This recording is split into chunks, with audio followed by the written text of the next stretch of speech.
रहकर लिखा है। पढ़ो, अध्ययन करो। युवा आज आप लोग हो। केवल बातों से काम नहीं चलता, केवल कोरे भाषण और नारों से देश नहीं चलता, सरकार नहीं चलती। भाषण और नारे तो हम भी बहुत अच्छे लगाते हैं। आइए, हम तो कहते हैं, इन सत्ताधारी दलों के लोगों से कहते हैं, आइए मंच में आ जाइए, खड़े हो जाइए, एक और आप खड़े हो जाइए और एक और हम खड़े होते हैं, देखते हैं किसमें कितना दम है, कौन कैसे भाषण दे सकता है। भाषण पे हम नहीं डरते, लेकिन देश को चलाने के लिए, इन युवाओं को आगे बढ़ाने के लिए, इस प्रदेश को आगे बढ़ाने के लिए ऐसे नहीं चलता।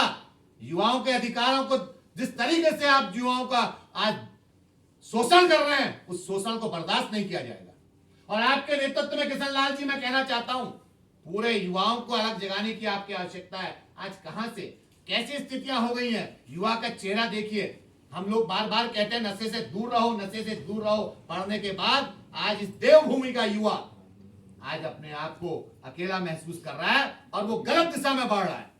आज हमारी जिम्मेदारी है कि हम युवा को नशे से दूर करें, लेकिन उनके अधिकार दिलवाने का भी हमारी जिम्मेदारी है कि हम उन युवाओं को उनके अधिकारों को दिलवाएं। आइए, इसलिए मैं ज्यादा कुछ नहीं कहती हूं, क्योंकि आज संविधान दिवस भी है, एक बड़ा हमारे देश का संविधान आज, क्योंकि गणतंत्र लागू हुआ, इसी दिन गणतंत्र लागू हुआ, तो हमने अपने गणतंत्र को कैसे आगे बढ़ाना है, इस लोकतंत्र को कैसे आगे बढ़ाना है, क्योंकि तानाशाही सरकारें बैठ रही हैं, लोकतंत्र खत्म हो रहा है, लोकतंत्र का हनन हो रहा है। तो अपने गणतंत्र को भी आगे बढ़ाना है, इस देश की एकता और अखंडता को भी आगे बढ़ाना है, इस देश के युवाओं को आगे ले जाने की जिम्मेदारी हम सबकी है। इसलिए मित्रों, मैं अपनी मात्र शक्ति से भी निवेदन करना चाहता हूं, अपने युवाओं से भी निवेदन करना चाहता हूं, आज भटकाव के मार्ग में बढ़ने की आवश्यकता नहीं है। आज हम सब युवाओं को संगठित होकर आगे बढ़ने की आवश्यकता है और अपनी बात को सरकार तक पहुंचाने की आवश्यकता है। कोई गलत होता है, कोई गलत अगर हो रहा है, तो उस बात को सरकार तक पहुंचाने की जिम्मेदारी हम सबकी है। हम मिलकर उस बात को पहुंचाएं। देखिए, जिस तरीके से आज नौकरियों को बेचा जा रहा है, आज हर जगह किसी अखबार को उठा के देख लीजिए, ये पेपर आउट, ये पेपर आउट।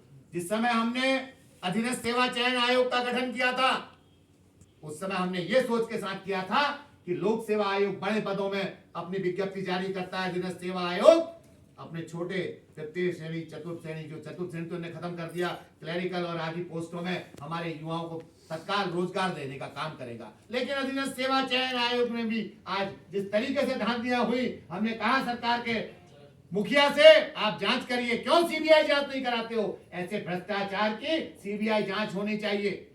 अलग अलग नीति, अलग अलग नियम, अलग अलग कानून इस प्रदेश में, इस देश में चल रहा है, ऐसे नहीं चल पाएगा। किशन लाल जी, आपके नेतृत्व में मैं चाहता हूं कि युवाओं की बात को उठाने का काम करिए, युवाओं की बात को इस सरकार के कान तक पहुंचाने का काम करिए। इन सरकार के कानों में वो जो हम मिट्टी का तेल डालने का काम करेंगे, अगर काम नहीं करेगी तो माचिस लगाने का भी काम करेंगे, तभी ये सरकारें चेतेंगी। ऐसे नहीं चलता, संघर्ष करना पड़ता है। सुभाष चंद्र बोस ने कहा था, तुम मुझे खून दो, मैं तुम्हें आजादी दूंगा।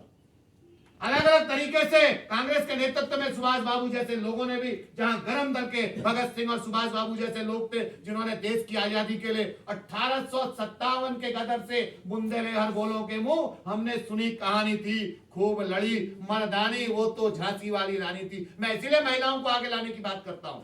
अरे महिला तो झांसी की रानी थी, इस देश की पहली आजादी की अलग जगाने वाली, बुंदेले हर बोलों के मुंह, जिस झांसी की रानी की हमने कहानी सुनी थी। आज हमारी मातृ शक्ति को झांसी की रानी बनना होगा और युवाओं को भगत सिंह की तरह आगे आना होगा। भगत सिंह ने 21 साल 8 महीने की उम्र में शहादत, अपने गले में फांसी का फंदा हंसते हंसते ले लिया।